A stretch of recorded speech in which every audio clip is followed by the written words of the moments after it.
یہ کہا ہے کہ مودی کا جو یار ہے غدار ہے.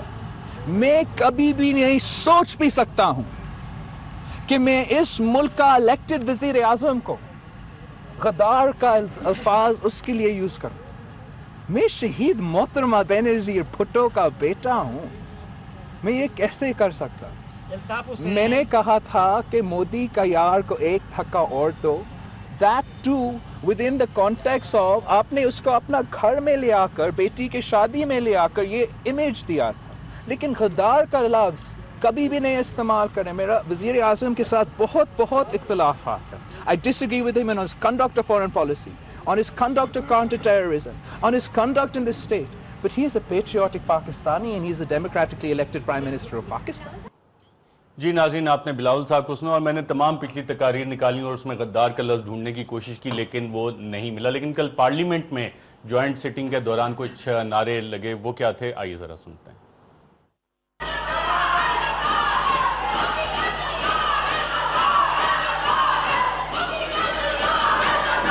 جی order in the house, order in the house. Mushahid صاحب پلیز کشمیر کے اوپر بات کیجئے. میں تو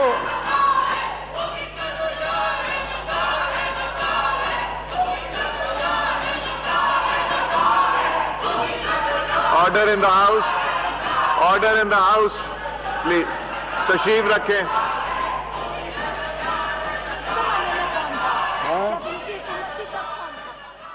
السلام ناظرین، پارلیمنٹ کے جوائنٹ سیشن میں بھی کچھ نعرے لگے. اس سے پہلے آزاد کشمیر میں کچھ نعرے لگتے رہے اور آج مولانا فضل الرحمان سے ملاقات کے بعد پاکستان پیپلز پارٹی کے چیئرپرسن بلاول بھٹو زرداری صاحب نے کہا کہ انہوں نے کبھی کسی کو غدار نہیں کہا. بالکل بلاول بھٹو صاحب صحیح بات کر رہے ہیں، انہوں نے کسی کو غدار نہیں کہا.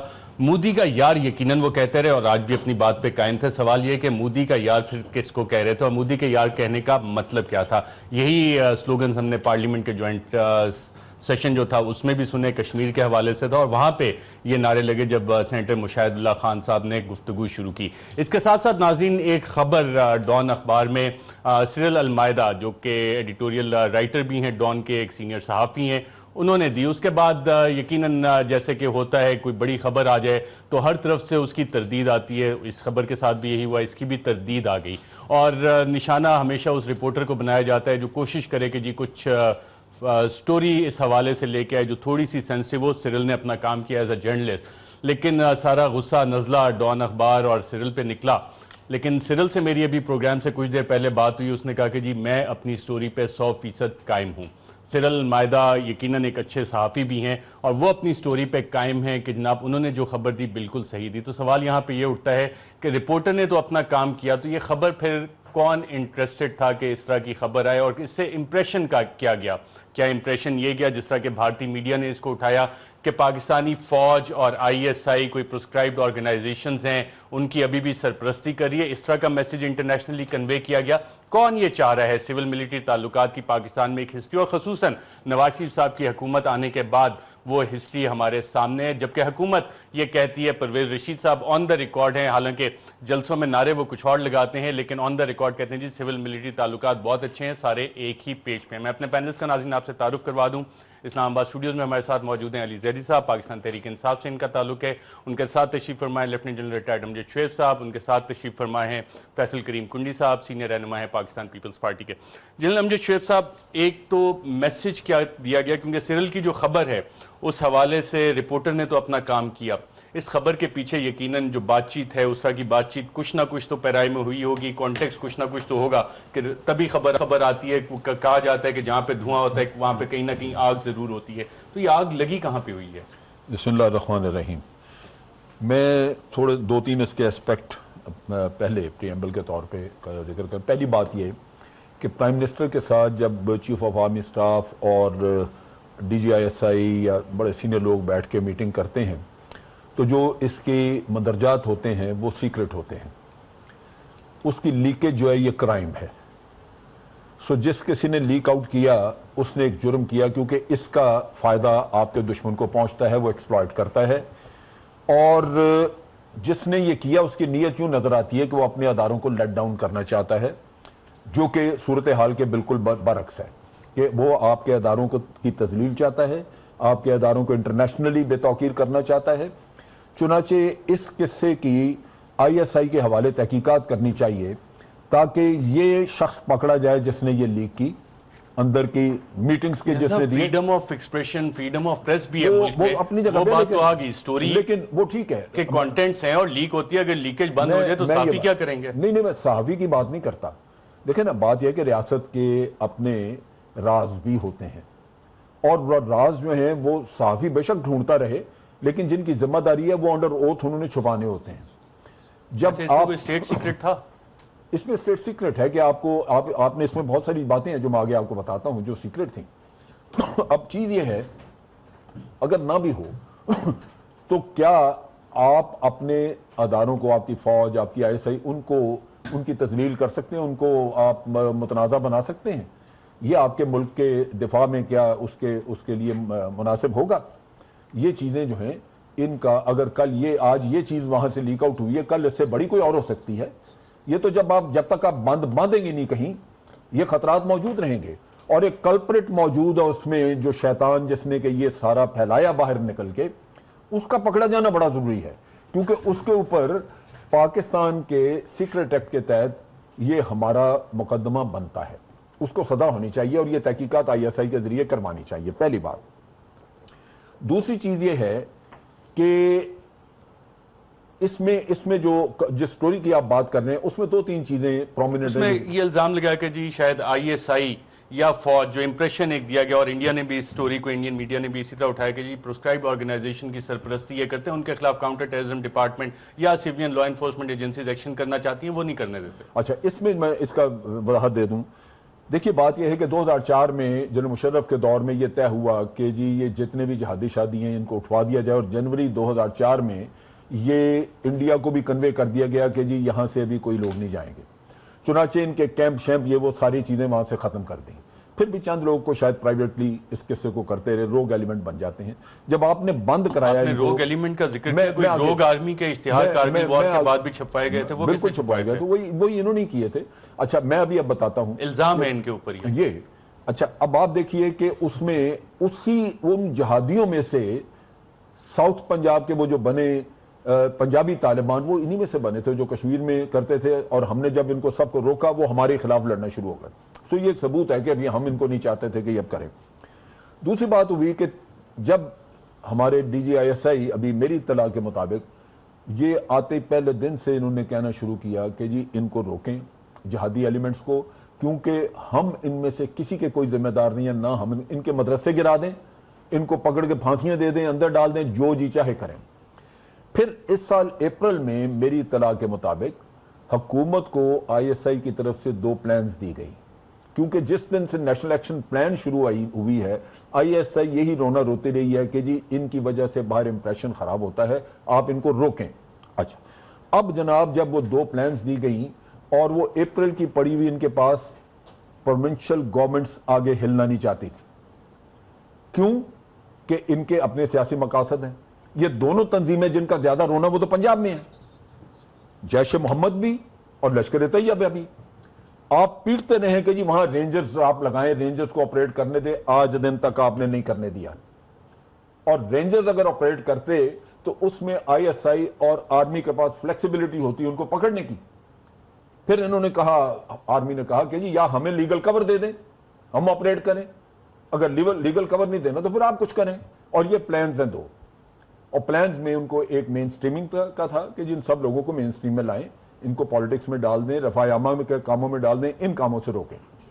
اور دوسرا تھا کہ وائلنٹ ایکسٹریمزم جو ہے اس کو کیسے کاؤنٹر کیا جائے, وہ پلان نیکٹا نے لے لی. اب جناب حکومت اپنی, یعنی چیف منسٹر وغیرہ یہ ڈریگ کر رہے ہیں, پرائم منسٹر ہل نہیں رہے. اس طرح کی باتیں آپ کے خیال میں ہوئی ہوں گی وہاں پہ یا نہیں ہوئی؟ یہ کئی عرصے سے چل رہی تھی, کئی عرصے سے چلی. مذہب فیصل کریم کنڈی صاحب, بہت دفعہ ان لوگوں کو کہا گیا کہ بھئی یہ قصہ کریں, ہمارا کوئی واسطہ نہیں ہے.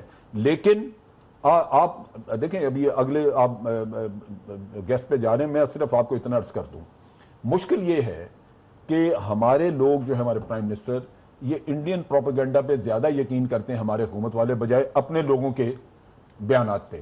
جو کور کمانڈر کانفرنس میں بھی بات آئی تھی کہ ہوسٹائل نیریٹو جو انڈیا میں نیریٹو آتا ہے وہ یہاں پہ اڈاپٹ کر لیا جاتا ہے ایز اے پالیسی. اس میں صرف میں ایک مثال دے دوں پھر آپ ادھر جائیے. پٹھان کوٹ کا قصہ ہوا, ہمارے اوپر فرد جرم عائد ہونے سے پہلے پرائم منسٹر صاحب نے سری لنکا سے ٹیلی فون کر کے فرد جرم اپنے اوپر عائد کر لی. اور جب یہاں پہ ہم کہہ رہے ہیں کہ وہاں ہم نے کچھ نہیں کیا, ہمارے لوگ ماننے کو تیار نہیں. ذمہ داری کا ثبوت دیا نا وزیر اعظم نے. کیوں نہیں مان؟ انڈیا میں ذمہ داری کا ثبوت انڈیا دیا میں وزیر اعظم. بالکل انڈیا میں ان کے بی ایس ایف کے انسپیکٹر جنرل کہتا ہے جی کہ میرے یہاں سے کہیں سے کوئی بارڈر کراسنگ نہیں ہوئی, کوئی فینس کہیں سے ڈیمیج نہیں ہوئی. ان کی نیشنل انویسٹیگیشن ایجنسی جو ہے وہ کہتی ہے کہ پاکستان کے کسی ادارے یا پاکستان کا اس میں کوئی دخل نہیں, لیکن ہمارے لوگ نہیں مانتے. فیصل کریم کنڈی صاحب 30 اپریل کو بلاول بھٹو زرداری صاحب نے ایک نعرہ لگایا, مودی کا یار ہے گرتی دیواروں کو ایک دھکا اور دو. اگر آپ کہتے ہیں تو میں دوبارہ چلا دیتا ہوں, آج بھی انہوں نے اس کا ذکر کیا. ہم آج بھی کہتے ہیں, آج بھی یہی بات کہتے ہیں. بلکہ آج جو بات کی بلاول بھٹو زرداری صاحب نے اس حوالے سے کہ میں نے کبھی نواز شریف کو غدار نہیں کہا اور الیکٹڈ منسٹر کو کہنا بھی نہیں چاہیے, بلاول صاحب نے بھی یہ بات ری ٹویٹ کی. کیا کہا آئیے ذرا سنتے ہیں. یہ کہا ہے کہ مودی کا جو یار ہے غدار ہے. میں کبھی بھی نہیں سوچ بھی سکتا ہوں کہ میں اس ملک کا الیکٹڈ وزیر اعظم کو غدار کا الفاظ اس کے لیے یوز کروں. میں شہید محترمہ بینظیر بھٹو کا بیٹا ہوں, میں یہ کیسے کر سکتا؟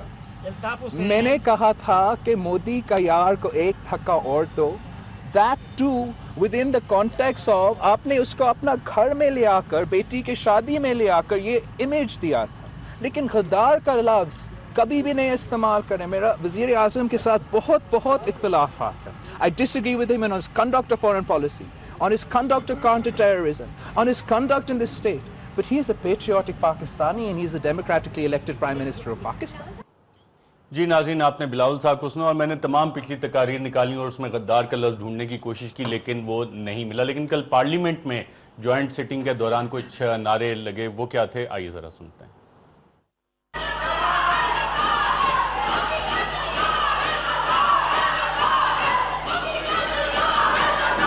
جی order in the house, order in the house. Mushahid صاحب پلیز کشمیر کے اوپر بات کیجئے. میں تو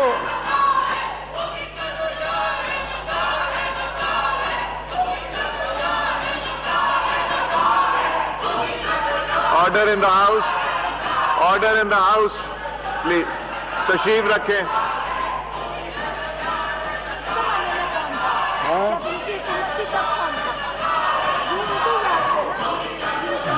جی فیصل کریم کنڈی صاحب, پی ٹی آئی وہاں پہ موجود نہیں تھی, باقی کوئی یہ نعرے لگاتا نہیں, تو یہ نعرے لگانے والے پیپلز پارٹی کے لوگ تھے.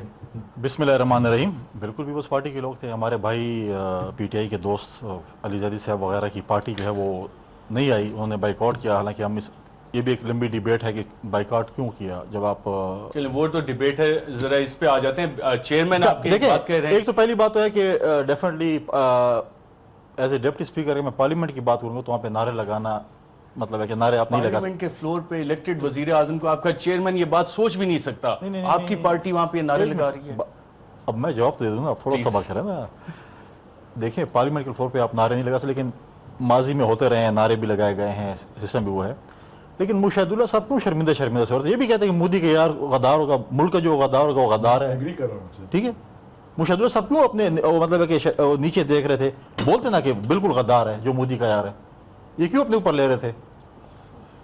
مطلب چور کی داڑھی میں تین کا تو نہیں کہہ رہے کہ غدار ہے. کانٹرڈکشن آپ کو نظر آ رہی ہے بلاول صاحب کی, یا پارٹی ان کی لائن کو سمجھ نہیں سکی؟ اور ان کی لائن کو بالکل سمجھتی ہے. اس دن پارلیمانی پارٹی کی میٹنگ میں بالکل کلیئر انہوں نے اپنا سٹانس دیا, پورا کلیئر ایکشن ان کو بتایا, لائن آف ایکشن بتایا. اس کے بعد یہ نعرے لگے. اس کے بعد لیڈر آف دی اپوزیشن کی اسپیچ تھی, اس کے بعد پارلیمنٹ کے باہر بلاول صاحب کی پریس کانفرنس ہوئی ہے, وہ بھی بالکل کلیئر سٹانس تھا. اور ڈیفینیٹلی اب انہوں نے کل لگائے. اگر اب میں کہتا ہوں مودی کا یار غدار ہے تو یہ بھی ساتھ کہہ دیں نا غدار ہے, کیوں مطلب اپنے اوپر لے رہے ہیں؟ ہم تو نہیں کہہ رہے کہ کہہ رہے تھے وہاں پارلیمنٹ کے فلور جو اپنے اوپر لے لیں. ہم تو کہہ رہے ہیں جو بھی ہے مودی کا یار ہے غدار ہے, کیوں اپنے اوپر لے رہے ہیں نا, یہ بھی ساتھ لگاتے نمبر. یہ نعرے کس کے بارے میں لگا رہے تھے؟ میں آپ سے ایک سوال پوچھوں, بٹ میں کھل کے جلیل صاحب فکر نہ کریں, کنڈی صاحب آپ ہی فکر نہ کریں, میں ہمیشہ کھل کے کرتا ہوں. میں کھل کے بات کرتا ہوں. میں تو صرف ایک بات یہ کہتا ہوں کہ یہاں روڈ پہ چلتے ہیں کوئی شادی ہال میں چلے, ابھی تو محرم ہے, محرم سے پہلے محرم کے بعد کسی شادی میں آپ بغیر انوائٹڈ چلے جائیں گے؟ یا اپنے یار کی شادی میں انوائٹ ہوں گے تو جائیں گے نا. تو یار کون ہے نمبر 1. اب یہ میں اس کے آگے کچھ نہیں کہہ رہا. میرا کہنے کا مقصد تھوڑا یہ جو آپ نے سیریل کی بات کی نا, یہ ایک بڑا انٹرسٹنگ ٹاپک ہے. جنرل صاحب نے تو کہہ دیا. مجھے ذرا بتائیں کہ یہ مجھے جو لگا یہ تو یا تو نواز بچاؤ تحریک تھی یا مودی بچاؤ تھی, کیونکہ سب سے پہلے بتائیں لیک کس نے کیا. یا تو اگر آرمی کسی آرمی والے نے کیا تو اس کو تو کورٹ مارشل ہونا چاہیے. اچھا سویلین نے کیا تو شہباز شریف وہاں کیا کرا تھا, باقی 3 کیوں نہیں تھے میرے خیال سے باقی 3 4 ہی لوگ تھے. چودھری اعزاز تھا, سی ایم کے بھی تھے, اور سی ایم سندھ کی تھے. میں جو سی ایم سندھ نے جو بات کی میں اس پہ بھی بات کرنا چاہوں. اچھا لیکن ایک اور میٹنگ ہوئی جس میں صرف شہباز شریف بیٹھے تھے, باقی کوئی نہیں. جس میٹنگ کی وہ بات کر رہے ہیں, نمبر 1. نمبر 2, آرٹیکل اگر آپ پڑھیں تو وہ کہتا ہے جی حقانی نیٹ ورک کا بھی نام لیتا ہے, حفیظ کا بھی, یہی کہہ رہے ہیں نا وہ جو. تو وہ اگر میں تو نہیں جانتا ان کو, یہ جو جماعت و دعویٰ والے ہیں, مگر وہ تو کہہ چکے ہیں کہ میں انٹرنیشنل فورم میں تیار ہوں. تو انڈیا چاہتا ہے یا انٹرنیشنل فورسز آتی ہیں کہ ہم بغیر ایویڈنس کے بغیر ایکشن کر لیں. حقانی سے وہ کہتے ہیں کہ جی میں حقانی کو تو نہیں جانتا. میں کہتا ہوں اگر انہوں نے پاکستان کے خلاف کرائمز کیے ان کے خلاف بھی کریں, لیکن پھر آپ افغانستان طالبان سے قطر میں بات بھی کر لیتے ہیں. دیرفور یہ میری نظر میں یہ جو بھی لیک ہوا ہے سیریل سے, یہ خیر سورس تو جرنلسٹ نہیں بتاتا اور بتانا بھی نہیں چاہیے, لیکن جس نے بھی لیک کیا ہے یہ بڑا ڈیمیج کیا پاکستان کو انٹرنیشنلی, کیونکہ خود انڈیا کے سارے چینلز پہ وہ چل رہی ہے کہانی. سو دیرفور یہ دس از ناٹ, یہ کوئی ایسی نہیں ہے, تحقیق ہونی چاہیے, بہت سیریس تحقیق ہونی چاہیے. کیونکہ چند لوگ تھے جو انہوں نے کہا جی, نواز شریف صاحب کا اسٹیٹمنٹ آیا کہ جی پاکستان کو آئسولیشن کی طرف دھکیلا جا رہا ہے. تو آپ فورن منسٹر ہیں, پرائم منسٹر کہا تھا فورن منسٹر بھی, تو کریں آپ آئسولیشن کی طرف. آپ کیا کر رہے ہیں؟ اگر آپ مولانا فضل الرحمان جیسے آدمی کو, جس کو آدھی دنیا ویزا نہیں دیتی, اس کو کشمیر کمیٹی کا امریکہ کا ویزا ملے گا, مولانا فضل الرحمان کو جا سکتے ہیں کتنی جگہ, دبئی تو لینڈ نہیں کر سکتے. ان کو آپ نے نہیں کر سکتے نا, نہیں جانے دیا تھا ان کو لاسٹ ٹائم. ان کو آپ نے جماعت کرنی جو مجھے دیکھ رہے ہیں, نہیں میں آپ کو نہیں جانے دیا, مجھے دیکھ رہے ہیں, میں اس کی جماعت کرنی میں نہیں جانے دیا تھا. آپ نے اس کو کشمیر کمیٹی کا کب سے, انہوں نے بھی بنایا. یہ لابی کریں گے کشمیر کے لیے باہر جا کے دنیا میں انٹرنیشنل فورم. کشمیر کی لابی تو رانا افضل صاحب کر رہے تھے نا, ان کے پاس جوابات نہیں تھے, انہوں نے بھی وہی بات کی. کشمیر کمیٹی کا چیئرمین کیوں بنایا ہوا ہے؟ آئسولیشن جو پاکستان کے لیے جس کا ذکر کیا جاتا ہے نا, اس کے 2 ریزنز ہیں. پہلی بات یہ کہ 2008 میں انڈیا میں ایک بامبے کا واقعہ ہوتا ہے, اور 2015 دسمبر میں 7.5 سال بعد جا کے پٹھان کوٹ کا واقعہ ہوتا ہے. پٹھان کوٹ اور پھر اڑی, یہ واقعات چلے ہیں جب مودی اور اجیت دوول کا کمبینیشن آیا یہاں پہ. منموہن سنگھ بیٹھا رہا ہے 7 سال, کوئی ٹیررزم وہاں پہ نہیں ہوا.